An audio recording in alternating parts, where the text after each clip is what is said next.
Hello friends, welcome to Hot Pot. நான் மாலதி. இன்னைக்கு நம்ம பார்க்க போற ரெசிபி வெண்டைக்காய் மசாலா. வீடியோக்குள்ள போறதுக்கு முன்னாடி நம்ம சேனல் இன்னும் நீங்க Subscribe பண்ணலனா Subscribe பண்ணிடுங்க. அப்படியே பக்கத்துல இருக்க பெல் சிம்பலையும் கிளிக் பண்ணிடுங்க. உங்களுடைய சஜஷன்ஸ் and feedbacks கமெண்ட் செக்ஷன்லயும் சொல்லிடுங்க. வாங்க வீடியோக்குள்ள போலாம். வெண்டைக்காய் மசாலா செய்யிறதுக்கு ஃபர்ஸ்ட் வெண்டைக்காயை வதக்கி எடுத்துக்கணும். pan சூடு பண்ணிட்டு எண்ணெய் ஊத்திக்கோங்க. ஒரு கப் வெண்டைக்காய் வந்து நீள நீளமா கட் பண்ணி வச்சிருக்கேன். அது போட்டுக்கலாம்.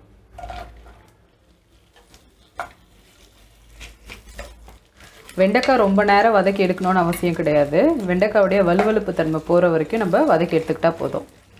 வெண்டைக்காய் வதங்கிருச்சு. இதை நம்ம இப்போ எடுத்துறலாம்.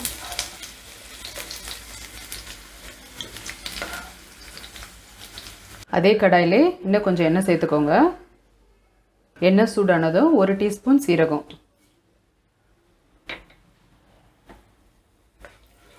அடுத்து 1/4 டீஸ்பூன் பெருங்காயத்தூள் போட்டுக்கோங்க.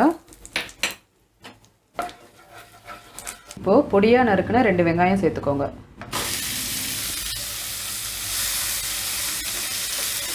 நல்லா வதக்கிக்கோங்க. பொடியா நறுக்குன ஒரு பச்சை மிளகாய் சேர்த்துக்கோங்க. வெங்காயம் நல்லா பொன்னிறமா வதங்கிருச்சு. இப்போ பொடியா நறுக்குன 2 தக்காளி சேர்த்துக்கோங்க.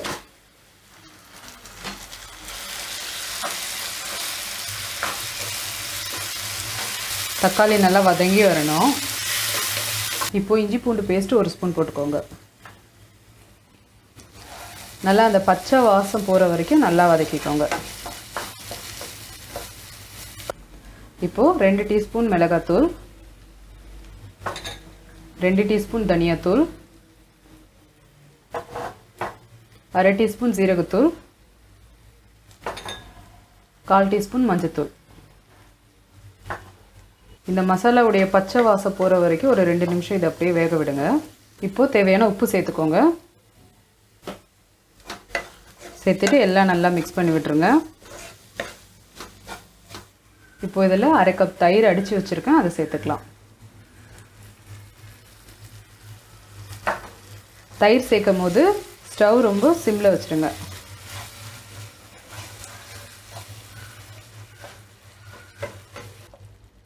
தயிர் சேர்த்துட்டு ஒரு 1 நிமிஷம் அதை அப்படியே வந்து கொதிக்க விடுங்க. இப்போ நம்ம வதக்கி வச்சிருக்க வெண்டைக்காய் சேர்த்துக்கலாம்.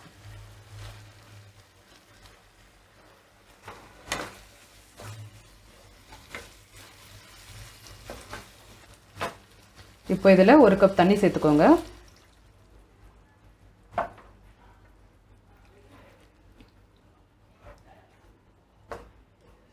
உங்களுக்கு இன்னும் கொஞ்சம் கூட தண்ணியாக வேணும்னா இன்னும் கொஞ்சம் கூட தண்ணி சேர்த்துக்கோங்க.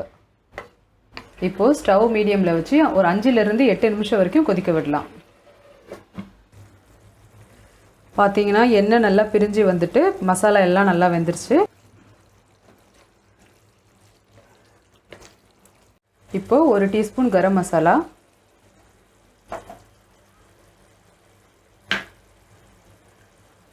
1 டீஸ்பூன் கஸ்தூரி மேத்தி போட்டு நல்லா கிளறி விட்டுக்கோங்க.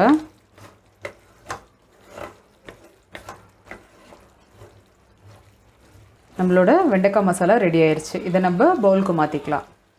இது நீங்கள் நான், சப்பாத்தி, ரைஸ் எது கூட வேணாலும் வச்சு சாப்பிட்லாம்.